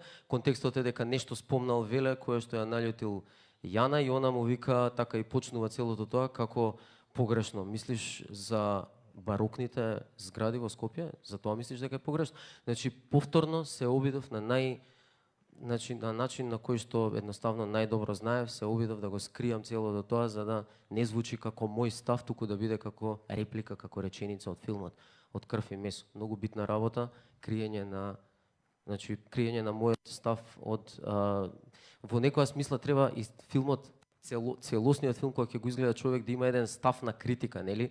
А не да биде реченица по реченица човек да свати режисерот што мисли. Скриено или не, последната работа, македонска работа, не можеш ништо без врски. Тоа беше ставено во една сцена кога чекаат ред во болница, меѓутоа мислам дека најдобро функционира токму поради тоа што главниот фокус е на актерот позади, тој си има негов проблем, чека ред, меѓутоа репликите од надвор, значи репликите уствари кои што ја испорачуваат таа реченица, се во дефокус и се во преден план. И токму тоа мислам дека највеќе функционираше затоа што не дојде од главниот актер или од човек кој што зборува во крупен план напред. Тоа е тоа од мене. Како за крај еден заклучок, пазете се, става дрога во капитализмот. Јас сум Ѓорче Ставрески, фала ви многу.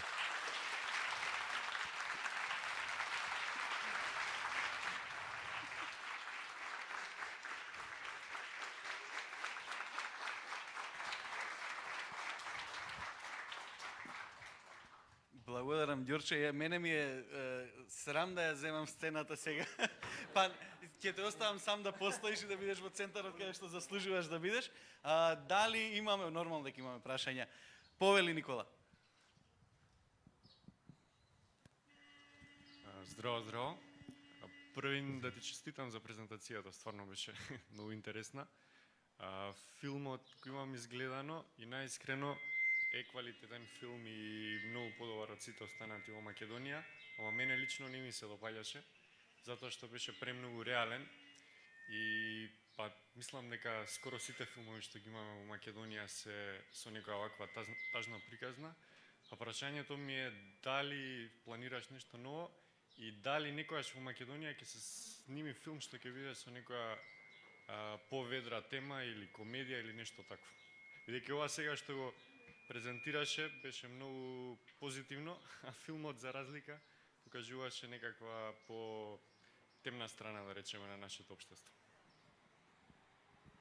Па, види, јас сум токму поради тоа и прифатив да бидам дел од Engage овдека, затоа што сум убеден дека треба сепак да најде начин, колку и да е зацкриена таа критика, да најде начин уметноста да ги критикува тековните работи, настани, токму поради тоа ја добива таа форма, да кажам, на, ете како што викаш ти, правиме некакви мрачни филмови кои што во сега во твоите очи тебе така ти изгледало тоа дека е можеби претемен и да кажам предепресивен, меѓутоа сепак ние го водиме, само да знаеш, го водиме како црна комедија, уствари на англиски е dark comedy.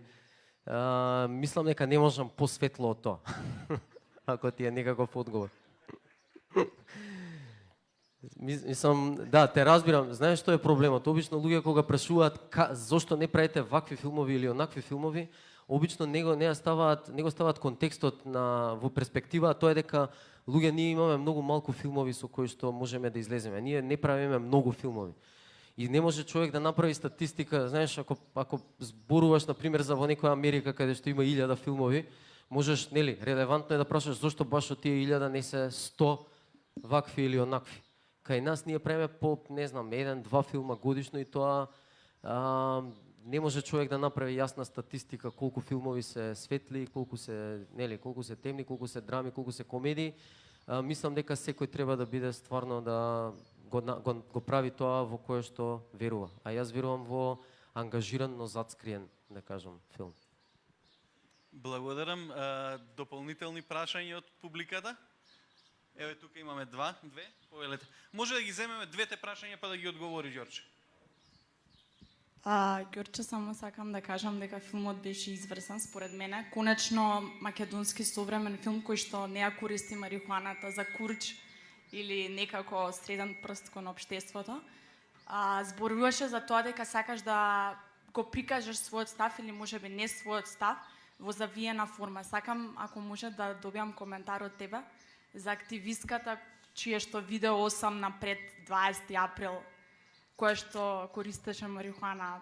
Мислам, во видеото има како пуши марихуана на улица и она сака радикално да го искаже својот став на тој начин во однос на како македонските граѓани ја користат марихуаната во својата диета секојдневна.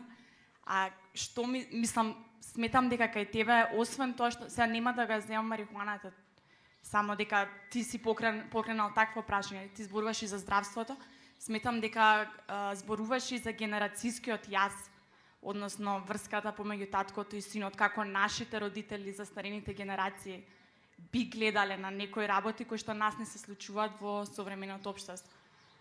Конкретно ме интересира за тоа видео кое беше твоето мислење. Дали треба се настапи радикално или треба во завиена форма оваа дебата да ја отвориме во нашето општество? Дали сме се уште спремни толку радикално да одиме кон тоа или полека треба да напредуваме кон прашањето за легализација или декриминализација на марихуаната? Фала. Да го чекам, да.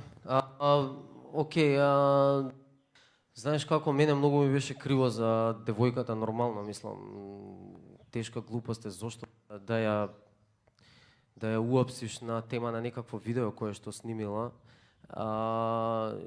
Јас сум про марихуанџија, нормално, што може да видите од филмот. Мислам, не сум толкав голем уживател, меѓутоа сепак сакам зошто да не ги отвориме картите и да ги видиме сите добри и лоши ствари, нели, околу марихуаната и да се зборува отворено за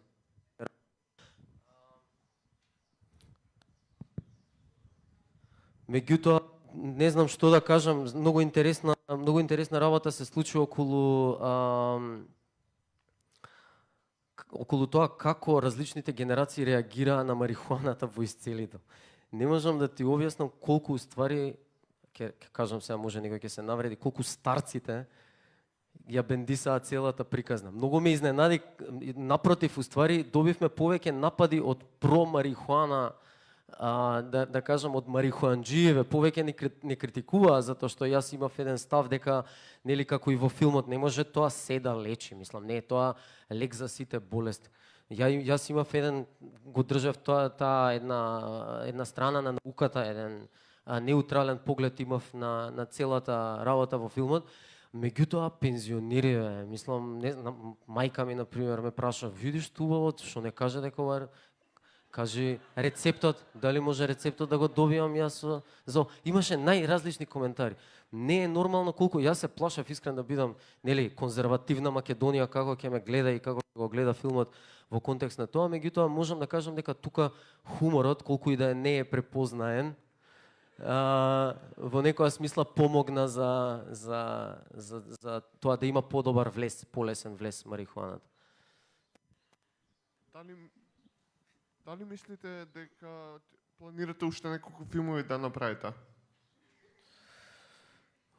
Тука е планот, ама не сум сигурен да што ќе се случува во однос на тоа прашање. Сакам да одморам првин, да бидам искрен. Малце, да, човек не може многу лесно да планира работи во нашава земја, така што едно е планот, а друго ќе видиме како ќе се одвиваат работите. Многу тешко се прави инаку филм. Имав презентација сега пред некој ден, што значи игран филм, мислам тоа е стварно една напорна работа, од прилика требаат меѓу 3 до 5 години. Овој филм инаку се правеше 7 години, така што во некоја смисла, ете, за 7 години ќе видиме. И сега, пошто ја го имам микрофонот, ќе си земем право да ги поставим последните две прашања. Освен квалитетот на филмот, сите сме свесни дека за успехот е многу важен маркетингот и начинот на кој што тој филм ќе биде презентиран. И Селител очигледно многу добро го направи тоа, а верувам дека беше на ограничен буџет. Која е тајната околу тоа? И второ, кажа дека имате 9 награди, се спремате за на Оскар? Околу првото прашање, едноставно, да, имавме многу лимитиран буџет. Се погриживме тој буџет да биде добро вложен. Ја најдовме добра маркетинг агенција, Glitch агенција. Цобе Јаковски инаку беше човекот кој што најмногу ни помогна. Си имаат посветен тим кој што работеше на целото тоа. Меѓутоа јас исто се погрижив, кога човек влага со толкав ризик, едноставно мора на крај да каже, окей, јас бев спремен буквално да земам еден плакат да се испринтам, наместо Ли Фулманов дека да си го оставам исцелител, да се шетам низ градот да ги викам луѓето да дојдат на кино. Нема тука срамење околу маркетингот, така што ми е драго што се почувствува тоа. Инаку не билборди, не отидовме на ТВ, толку немавме пари, се беше вложено во таа интернет презентација и баш ми е драго што допре тоа. Второто прашање... Ли сте спремни за на Оскар? За на Оскар. Гледаш, за тоа и исчезна одма од меморијата. Мислам, филмот првин треба да биде кандидиран од кај нас. И тоа, ако се помине, ќе биде кандидат за Оскар од Македонија. Меѓутоа, после треба да влезе, да помине таа една селекција на таа поширока селекција, па да влезе во таа потесниот круг на тие филмови што се кандидирани. Мислам дека нормално од мој агол тоа звучи скоро невозможно, меѓутоа сепак очекувам, успехот е толкав голем да очекувам да биде исцелител кандидиран за Оскар барам од кај нас тука. Ќе видиме, Друштво на филмски работници ќе си го каже последниот збор, па ќе видиме што ќе се случува. Фала. Фала ви. Ти благодарам. Ете, искрено се надевам дека некој од Друштво на филмски работници е тука или барем не среди на стрим, па можеби ќе помогне да биде барем кандидат на Македонија за Оскар. Сега слушнавме неколку презентации, ама она што следи е нешто малку поразлично. Следни се импров групата Настап, која што се бави со играње театарски игри во форма на забавно шоу.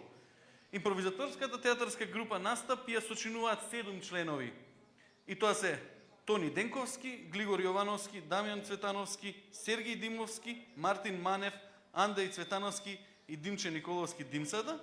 Малку околу тоа што тие го прават, импровизацијата е исклучително комплицирана дисциплина на создавање или играње на нешто спонтано и создавање на нешто од ништо, односно бездостапно, со користење на достапните алатки од околината и без употреба и подготвеност на некаква сценарио.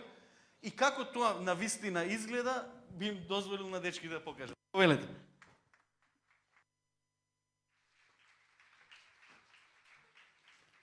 Добар ден. Јас сум Андреј Цветановски, ова е Сергеј Димовски, ова е Григор Јовановски и ние сме дел од импров групата Настап. Како што ви најавија, ние сме импров група која што се бави со импровизации, односно со играње на игри, ние така ги викаме. Всушност тоа се вежби кои што се прават и на факултет за театарска уметност. И преку тие игри создаваме сцени кои што се случуваат сега и тука и се случуваат за прв пат. И со импровизацијата уствари успеваме да го појачаме нашето сценско присуство, моментот на креативност, кај актерот, потоа сценската подготвеност, осет за сценско темпо и така натаму. Мислам, сите тие алатки кои што можат да не направат да бидеме подобри во она што го правиме, односно она што ни е некако примарна професија, а тоа е театарот.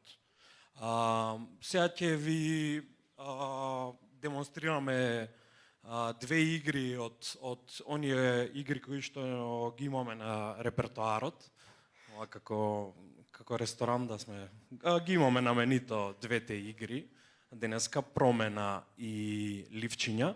Ќе почнеме со Промена, бидејќи таа мислам дека е игра која што најмногу и најлесно можете да видите за што станува збор. Промена се игра на следниот начин. Сега јас и вие, публико, ќе им зададеме ситуација на овие двајца млади дечки и тие има едно правило во играта, тие ќе пробат да ја развиваат ситуацијата. Единственото правило е кога јас ќе речам Промена, тие треба да ја сменат репликата последна што ја кажале, да продолжат сцената како ништо да не се случило. Па сега да видиме. Ајде, треба да смислиме два лика. Можете слободно да кажете било кој лик. Било што позната личност. Жан-Клод Ван Дам, добро, Жан-Клод Ван Дам ми се допаѓа, уште една личност ни фали. Добро, Жан-Клод Ван Дам и Шекспир, може јас да ја довршам, да. Жан-Клод Ван Дам доаѓа на консултации за филмското сценарио што го пишува Шекспир, за неговиот најнов филм. Брзи и бесни 210 дел, например. Може? Вие сте Шекспир, господине, вие сте Жан-Клод Ван Дам, па да пробаме. Без микрофони ќе играте?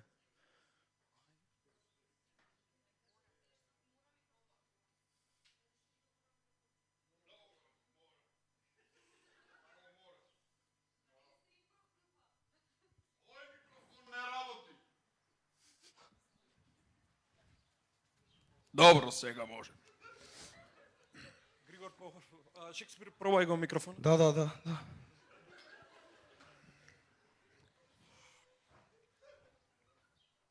Добар ден. Добар ден и тебе. Шекспир. Шекспир. Лично и персона. Жан-Клод Ван Дам. Знам. Дојдов да поразговараме. Седни. Околу филмот. Да, околу сценариото. Го читав. Го читаш, добро. И си еден од ретките што ги чита. Не ми се допаѓа делот. Промена. Многу ми се допадна делот кога девојката му пристапува со ти си мое злато. А он ја фаќа за коса и да, ја фрла низ прозор. Ја фрла низ прозор. Да. Види, за тоа вака долго време јас размислував, разговарав со нели пошто Шекспир е тоа е група на луѓе. Промена. Шекспир е институција е Шекспир. Промена. Шекспир Промена. Добро, доста зборуваме за ова. Јас мора да признам, те одбрав тебе. Ти ми го имаш тој така ликот. Сакам да играш жената. Што ја вади... А чекај, ја за џабе ли киснам у теретана по цели денови, за да играм жената, стварно? Овој бицепс? А тој... Па види, жената треба да е таква едноставно. Јас така ја замислив жената. Добро, ќе ја играм жената под еден услов. Добро, ајде. Да, повели. Ако ти го играш мажот. Промена. Ако ти ми платиш 20.000 евро. Нема проблем. Добро, 10 сега, 10 после. Така е. Окей. Сакам да ја пробаме само сцената. Во ред. Еднаш да ја пробаме, а? Значи, он влага. Девојката... Аха, влага и ја каснува од тортата. Каснува од тортата и вика ти си моје злато. Ајде. Окей. Влези. Акција.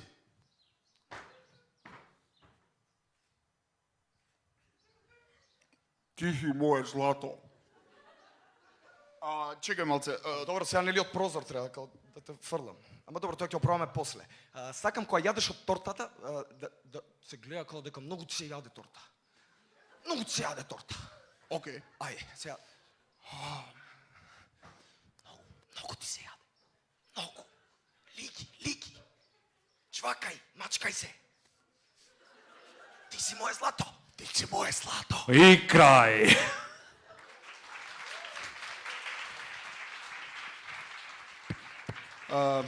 Сега јас ќе кажам неколку збора за како игрите кои ги играме ни помагаат во секојдневието и работата во професијата со која се бавиме. Театарските игри за импровизација, мислам, постојат многу одамна кога почнале луѓето кои се бавеле со театар малце по-професионално да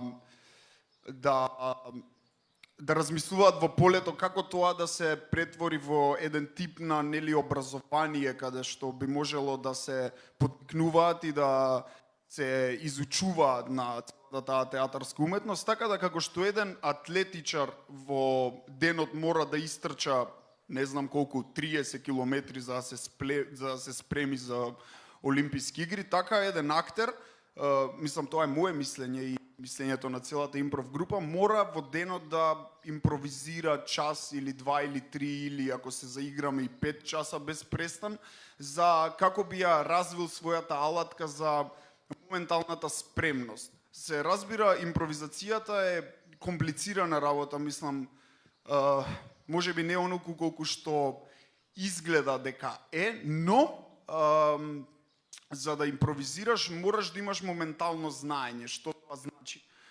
Моментално знаење као да читаш во денот енциклопедии или не знам, да гледаш разни филмови и реклами и сето она што секој човек го прави секој ден. Мислам дека како што еден актер созрева и расте низ годините, нели како што сите растеме, сега имам 22, наредната година ќе имам 23 години. Сметам дека би бил уште подобар на 45, затоа што оној животен багаж што го носиме со нас, тоа целото искуство, ни е потребно за да можеме да се снајдеме во сите оние ситуации кои ги импровизираме.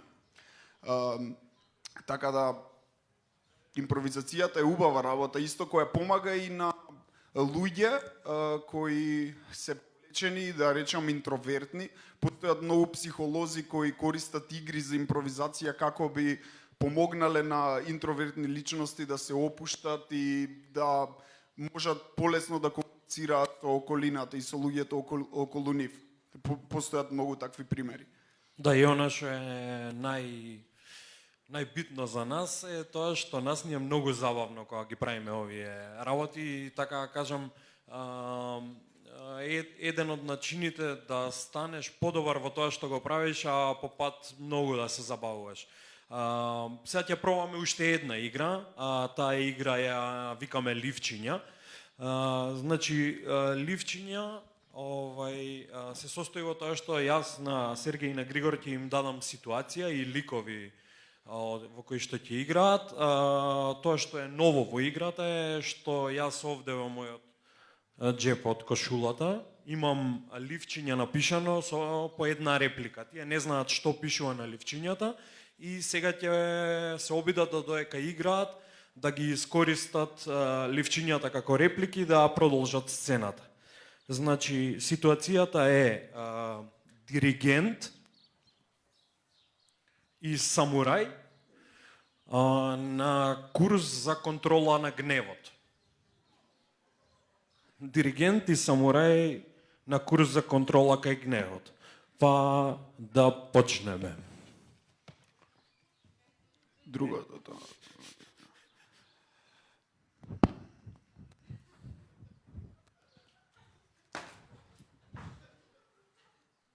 Многу се нервирам, го скрши пистолчево.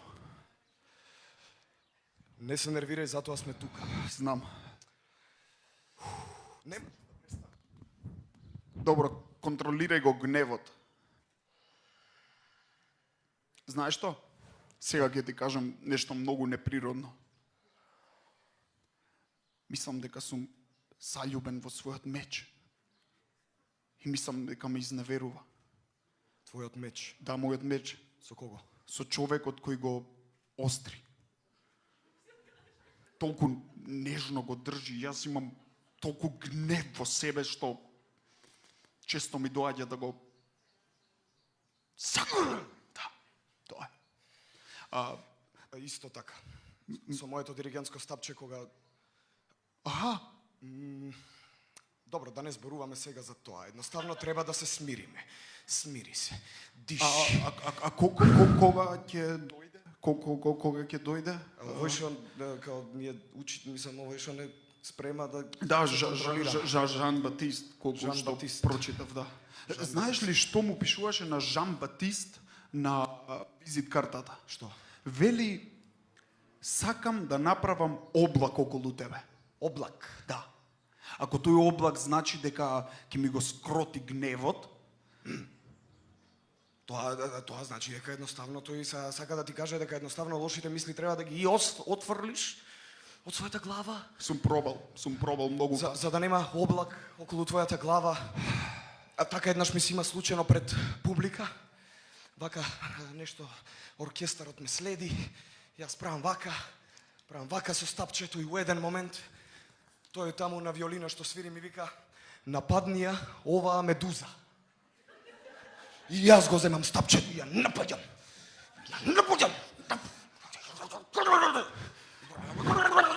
Медузата. И како заврши битката? Ја нападнав медузата и јас кинав медузата. А чекај малце, од кај медуза у сала? Тоа е инструмент, медуза. Се свири на медуза. Аха. Тоа ти е као туба, ама медуза. Се дува у медуза. Не знам. Не се разбирам од тоа. Добро, треба да се опуштиме. Да, треба да се отпуштиме. Слушни ме. Кажи. Прекини со таа небулоза. Прекини со таа небулоза, те молам, од каде медуза во концертна сала? Кој е тој инструмент, медуза? Тоа е како туба, ти реков, се дува во медуза. Се дува во медуза? Се дува, излегуваат звуци и ноти.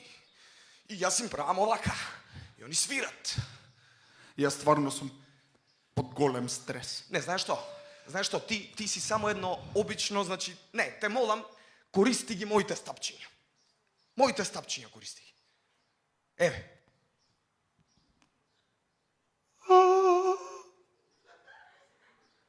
Веќе се чувствувам посмирено. А сакаш ли да го користиш моето стапче? Да.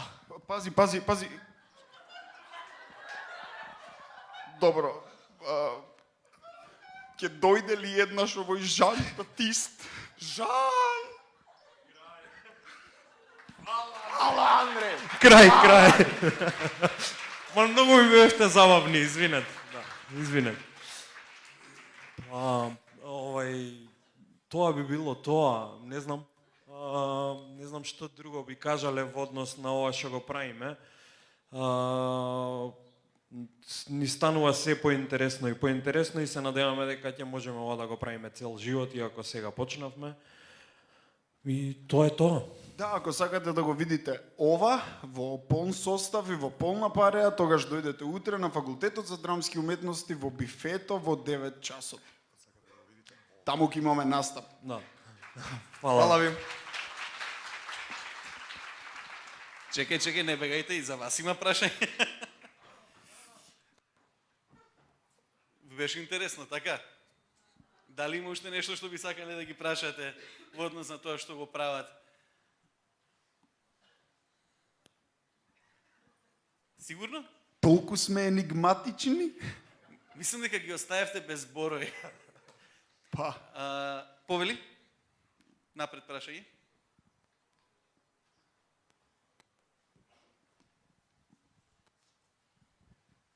На какви критики или коментари наидувате кога публиката вака ве следи и ги оставате просто без зборови? Што најчесто се добиле како коментар после некоја ваква изведба? После добра изведба, најчесто мислат дека пред време ги смислуваме игрите и сме спремни и доаѓаме на импровизација и демек лажеме дека импровизираме. Тоа е најчесто. Тоа што е најинтересно во однос на публиката која што ни доаѓа, бидејќи до сега сме имале 5-6 настапи на факултетот за драмски уметности во бифето, многу често ни се повторува публиката и тоа е најдобриот знак и она што најмногу не радува, бидејќи секоја наша изведба е нова премиера, бидејќи не знаеме ништо што ќе играме точно. Да ги знаеме само игрите, а не знаеме што ќе се случува во нив. Можностите се бесконечни. Спомнавте публика. Колку луѓе доаѓаат да ве гледаат? Дали има навистина публика која што е заинтересирана за овие игри на импровизација? Да, мора да признам дека вака доаѓаат доста луѓе. Сега за сега сме, односно до сега сме биле во нашето матично место, односно бифето на факултетот за драмски уметности, кое што исто така има нели одреден број на луѓе кои што внатре може да ги собере и се разбира секогаш остануваат луѓе надвор од причини што не можат да влезат. Да, или седнуваат по земја и стојат позади, висат на лустери, гребат под зидови, се шалам. Има премногу луѓе, стварно, секоја изведба, дури мислам дека доаѓаат уште повеќе, а и сега ние се надеваме во иднина дека ќе имаме некој поголем матичен простор, некаде каде што би можело луѓето да си платат карта и да знаат дека ќе седнат. Сега за сега не функционираме така, сега функционираме на донација во шапка и кој ќе дојде порано, тој ќе седи, а кој ќе закасни, ќе стои, ќе гледа или ќе си оди, па ќе дојде на следниот настап. Тоа е тоа. Благодарам. Има прашање таму позади. Ете го и микрофонот. Фала ви многу. Прашањето ми е во врска со сличностите со форум театар. Мене ова ми изгледа доста слично со форум театар кој што се користи доста и за подигање на свесност на одредени теми. Така што прашањето би било дали сте работеле со некоја невладина организација или група на активисти за подигање на свесност на одредена тема и едноставно дали би размислиле во таа насока или ова го правите чисто уметнички и за да го вежбате вашиот инструмент, како што рековте. Позната ни е техниката на форум театар и театарот на опресираните на Аугусто Боал. Јас до сега имам учествувано во една таква организација и во еден таков проект. Сега за сега ние не ги посветуваме нашите сили кон тоа, бидејќи тоа бара една поточна и како да кажам, по-детално обработена техника која што уште мислам дека ја немаме и мислам дека тој форум театар е една доста комплицирана работа која уште не мислам дека сме во можност да ја направиме, бидејќи тие техники воопшто театарот на Аугусто Боал е еден од стожерите на модерниот театар сега во 20 век, така да кога ќе бидеме спремни ќе можеме да одговориме на ова прашање. Сега за сега стварно не се. Да, имаме една како опашка на целото ова.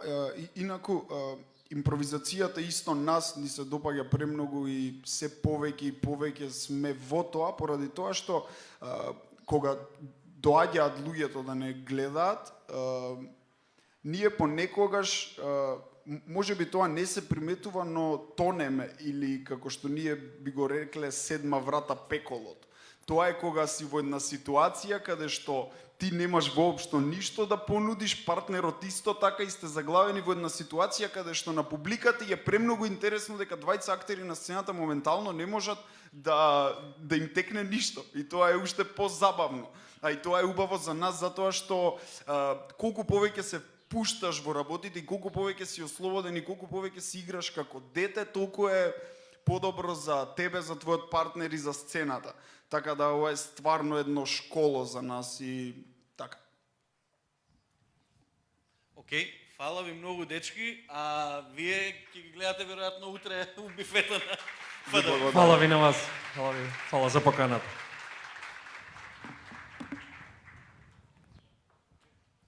Сега имам две работи да кажам. Првата е дека имаме 50 минути пауза за ручек и се гледаме тука назад во 3 часот, односно во 15. А втората е дека оние кои што се заинтересирани да го гледаат филмот Скандал, ќе се прикажува горе по скалите на вториот спрат од музејот и може да влезете низ главната врата која што се наоѓа позади и десно од вас.